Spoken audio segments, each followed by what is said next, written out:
Islam. This is Uniting the People, episode 6. Islam. Today's episode, we're going to be talking about overcoming misery, something that everybody's been suffering from.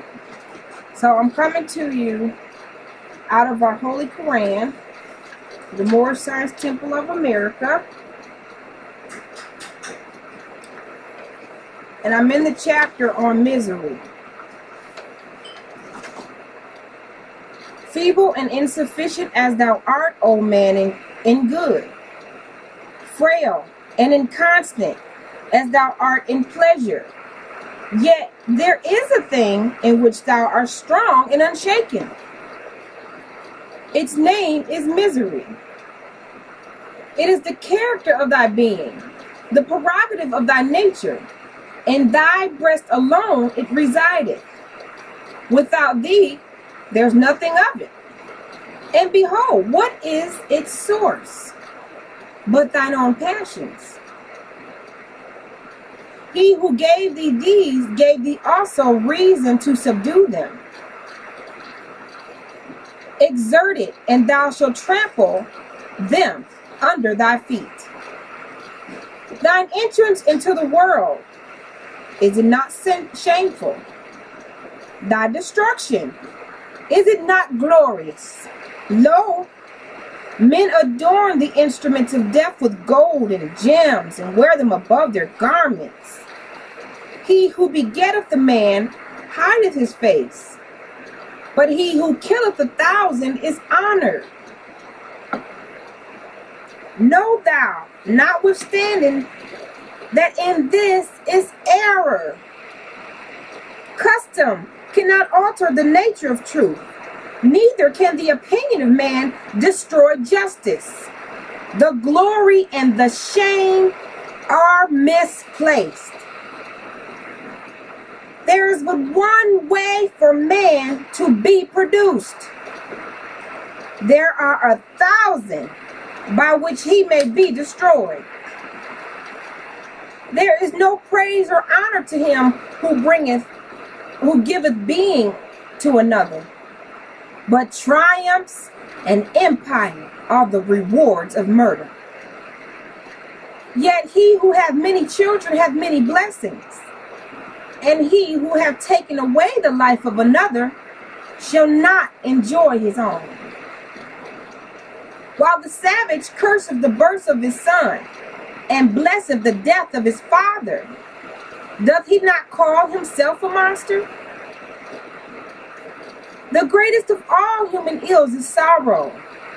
Too much of this thou art born unto. Add not to it by thine own perverseness. Grief is natural to thee. It is always about thee. Pleasure is a stranger, and visiteth thee by times. Use well thy reason, and sorrow shall be cast behind thee. Be prudent, and the visits of joy shall remain long with thee. Every part of thy frame is capable of sorrow, but few and narrow are the paths that lead to the light. Pleasures can be admitted only simply, but pains rush in 1,000 at a time. As the blaze of a straw fadeth as soon as it is kindled, so passeth away the brightness of joy, and thou knowest not what became of it. Sorrow is frequent. Pleasure is rare. Pain cometh of itself. Delight must be purchased. Grief is unmixed, but joy one of not its alloy of bitterness. As the soundest health is less perceived than the lightest malady, so the highest joy touches us less deep than the smallest sorrow. We are in love with anguish. We often fly from pleasure when we purchase it. Costeth it not more than it is worth? Reflection is the business of man. A sense of his state is his first duty. But who remembers himself a boy? Is it not in mercy then that sorrow is allotted unto us? Man foreseeth the evil that is to come. He remembereth it when it is past. He considereth not that the thought of affliction wounded deeper than the affliction itself. Think not of thy pain, but when it is upon thee, and thou shalt avoid what most hurt thee. He who weepeth before he needeth, weepeth more than he needeth. And why? But that he loveth weeping? The stag weepeth not till the spear is lifted against him, nor do the tears of a beaver fall till the hound is ready to seize him. Man anticipateth death by the apprehension of it, and the fear is greater misery than the event itself. Be always prepared to give an account of thine action. And the best death is that which is least premeditated. Praise Allah for these instructions from our Holy Prophet Nabi Ali. Life-saving teachings. Misery abatement teachings. I find that misery is something that we have a tendency of keep gravitating towards unto ourselves, holding on to things that hurt us. Okay, it hurt. That part is over with. What you must do is learn the lesson for why it hurt. That's why sorrow is allotted unto us. It's given to us so that we may learn. Up, just like a baby hitting the fire. Woo, it's hot. Ow, oh, ah. It's hurt for a reason, because you know you don't want to feel that way again. So you do everything that you possibly can so that it doesn't happen again. Therefore, you must know where you are. A sense of his state is his first duty. So you reflect and find out, what did I do wrong? What made this happen? How did this end up hurting me in this manner? What is it that I'm doing? What is it about me that caused this to occur? And if you're not looking at yourself and you're too busy looking at other people, you're going to miss the lesson and you're going to keep getting hurt. All right. I'm going to come to you with another part of my resolution to misery. One is change the thought. Thoughts are things. Thoughts are what is made manifest. Everything on this plane is manifest of thought. Is but a reflection and a vibration of someone's thought. I got here from a love thought. You got here from a love thought. Somebody was thinking about love. And here you are. Everything on this plane is a thought that has been manifested. So watch your thoughts. Watch your words, because we create these events. And if you're not inwardly looking, you're going to miss something and recreate the event that got you hurt. Or you're going to keep hurting yourself. See, sometimes we often think that someone on the outside is hurting us, when in fact, it's us that's hurting ourselves. Your thoughts cause you to cry. What are you thinking about when you're crying? You told yourself something and it made you cry. Somebody could have did something to you, but most of the time, we're loving beings. But we become creatures of habit. And the habit is because we've gotten influenced so much by other teachings and not our ancient teachings that we forgot to self-heal, to self-evaluate, so we know what to heal. Where's this coming from? What have I done wrong? See, a lot of times everybody too busy pointing fingers at other people, when really those fingers should be pointed back at yourself. We create our incidences and occurrences in our lives, our emotions and our passions. have taken rule over us. I choose to make my passions to be able to help others. That's why I made the video. So I know somebody gonna get some help from the things that I say. I don't have to see it. I just know that, and that's fine with me. Okay? So I'm coming to you out of my astrology book by Isabel Hickey, Cosmic Science. And I am coming from page 152 when it's talking about Mercury and the signs of the houses. And by the way, Mercury is my planet.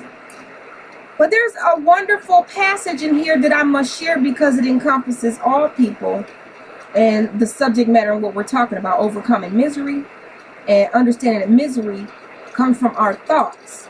You know, it's a choice to be happy. It's a choice to be sad. Those are choices. You can choose to be angry. You're going to be affected. However, how you deal with when you're affected is what really matters and counts. How are you thinking today? That is going to have everything to do with your today as well as your tomorrow.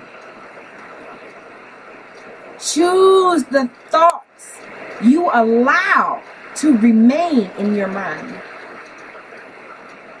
When you find a thought that is good and constructive, dwell on it. Nourish it. And send it out stronger than when it came in. When you find an evil or ugly thought gaining entrance, turn it out with all possible haste.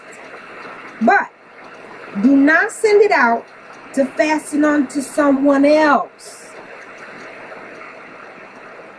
Send it back to its source and ask that it be lifted up for light and be released to manifest beauty and harmony. There's something powerful right there. Ask that it be lifted up for light. Don't let it go and fasten onto someone else. We are truly connected. And the more you realize that, the greater you're going to treat yourself. And the greater you treat yourself and the good thoughts that you maintain and throw back out, it's going to latch on to someone else. You make change by changing yourself. You change the world by changing yourself. You love yourself, and there in turn, you are loving the world. You can change the ethers. You can vibrate at a higher rate. The world can be changed by our thoughts. Putting our passions to make sure they're in tune and that they're bound to the divine and universal laws of love, truth, peace, freedom, and justice. By doing that inwardly, it reflects outwardly. Stop having a negative attitude and dishing that pain out to somebody else. Guess what? You're going to have to pay for that. Your thoughts are things. Change your thoughts, change your energy, change the vibration. Let it latch on positive, good love to somebody, to everybody. I ain't got to know you to love you. I love you anyway. That's just how I'm made. Beautiful art thou made. Yes, I am. Because I love y'all, and I'm giving y'all the tools that I have used.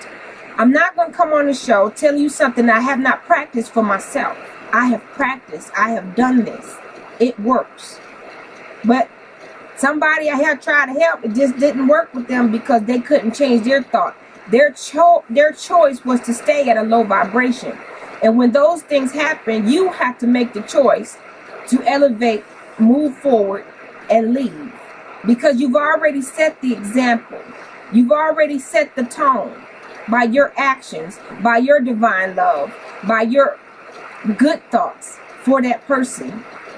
Do what you can. And if you can't, you have to move forward. Because guess what? Self-preservation is the first law of nature. And my remedy for defeating misery is changing the thoughts. Smile often. Tell yourself you love you. Look in the mirror. Give yourself a hug. Come on now. Love yourself. That's how you're going to change the world. You're going to change the world by changing you. your attitude towards things. And find something to laugh at, because guess what? Life is a joke. It's real funny when you think about it. I love y'all, and I'll say peace.